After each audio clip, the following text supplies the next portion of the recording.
Jumpa lagi dengan saya Dio, peziarah iman kaki Gunung Tugel, Purwokerto. Apa kabar semuanya?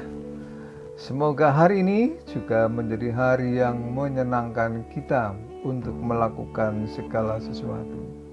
Karena kalau hati kita senang, meskipun beban kita berat, yang berat tidak lagi terasa berat, yang jelimet bisa nampak lebih sederhana. Maka mari kita nikmati hari ini bersama dengan Tuhan. Sebelumnya mari kita berdoa sebelum melanjutkan peziarahan kita di dalam menikmati kitab Amsal. Mari kita berdoa. Terpujilah Engkau ya Allah Bapa yang senantiasa setia mendampingi kami, yang senantiasa meraih kami jikalau hidup kami ingin melepaskan diri dari rengkuhan kasih sayang-Mu. Tangan-Mu yang perkasa, yang lembut, senantiasa merangkul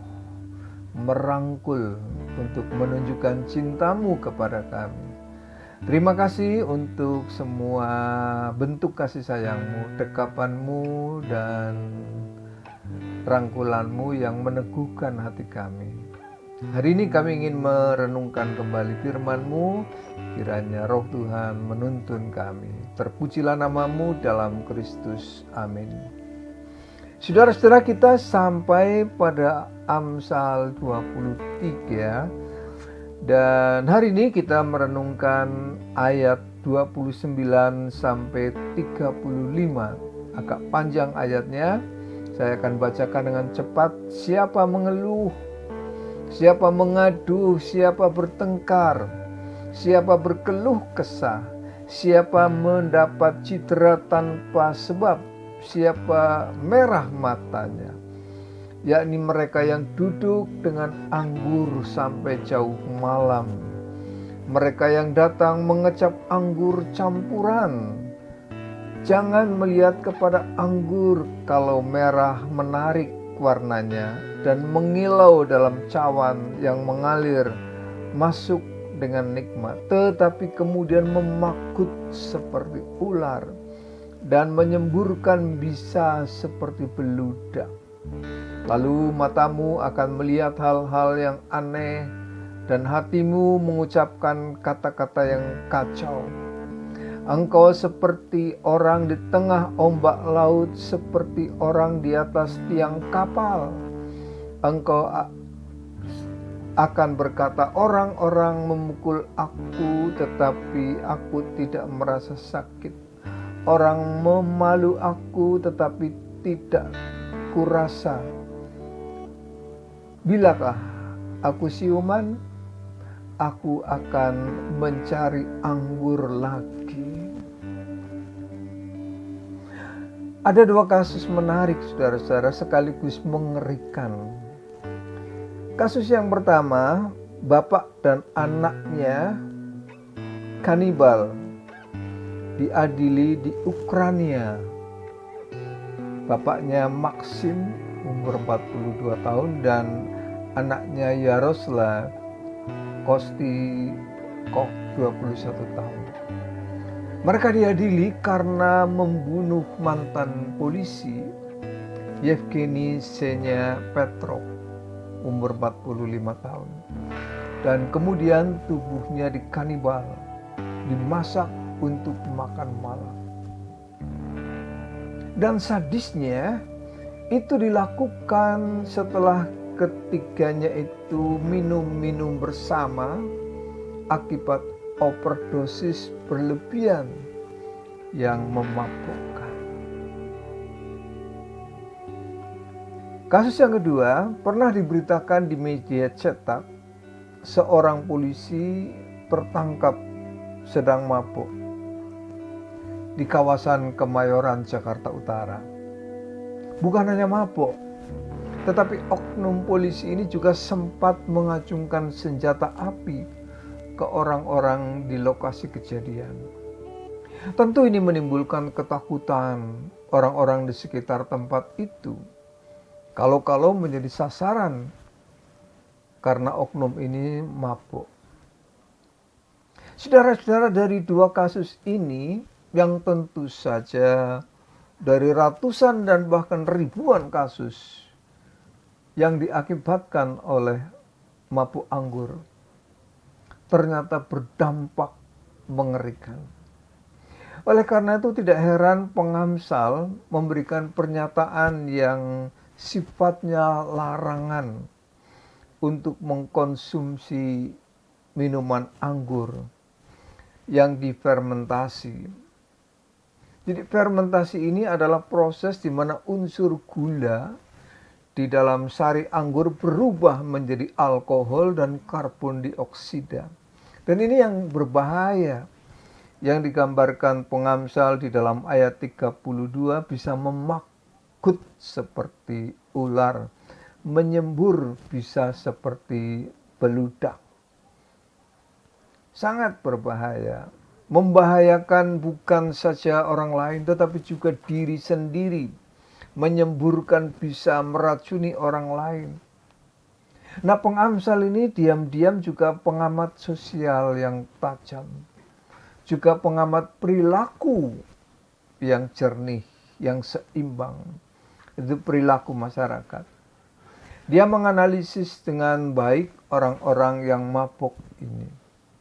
Disebutkan mereka tuh suka mengadu, suka mengeluh, berkeluh kesah, matanya merah, kalau jalan doyong-doyong, ekspresi wajahnya menakutkan. Matanya merah, pikirannya kacau. Kata-kata dan yang keluar adalah kasar, yang terlontar, itu tidak karu-karuan, meracau. Jalannya digambarkan limbung, doyong, tidak tegak, seperti orang di tengah laut, seperti orang di atas tiang kapal. Dan gangguan sosial yang dia ciptakan itu adalah hasil jepretan baik dari kamera yang fokus dari pengamsal. Dan ternyata pemabuk ini membuat masalah, kerusakan fisik, bikin onar masyarakat, mengganggu ketentraman dan kenyamanan hidup sosial. Pernah saudara-saudara ketemu dengan orang yang bukan saja mabuk, pemabuk, hobinya mabuk. Pokoknya saudara, gambaran yang mau dilukiskan oleh pengamsal itu tidak ada yang positif. Dampaknya secara personal maupun komunal, bahkan internasional. Bukan hanya orang itu sendiri, tetapi juga orang di sekitar itu, bahkan seluruh dunia. Dan selain berdampak negatif, merugikan dan menghancurkan sendi-sendi sosial, yang pada gilirannya hanya menghasilkan masalah-masalah sosial yang membahayakan kebersamaan. Dan ini segaris dengan hasil riset. Melejitnya angka kejahatan, meningkatnya jumlah penyakit mental, dan tidak sedikitnya hancurnya rumah tangga di seluruh dunia, ternyata adalah saksi besarnya pengaruh miras, minuman keras ini. Nah, persoalan klasik kehidupan manusia ini sudah ada sejak zaman Nuh, petani anggur pertama. Dikatakan Nuh sampai mabuk dan tanpa sadar membuka semua penutup tubuhnya. Jadi kayak ODGJ. Nggak sadar, buka-buka semua. Bahkan Lot itu dibuat mabuk oleh kedua putrinya yang mengakibatkan kasus incest awal sejarah manusia itu ternyata juga dengan miras. Anak-anaknya membuat Lot ini mabuk, lalu kedua putrinya melahirkan bangsa Moab dan bangsa Amon kelak. Oleh karena itu saudara, tidak heran Alkitab tidak membuka peluang untuk membuka izin minuman minuman anggur ini, anggur yang difermentasi ini, oleh karena akibat-akibatnya, karena dampak-dampaknya, dari yang sifatnya personal sampai komunal, bahkan nasional dan internasional. Dan secara medis diketahui bahwa miras ini memang tidak bersahabat bagi tubuh. Terutama tentu yang berkelebihan, yang melebihi dosis.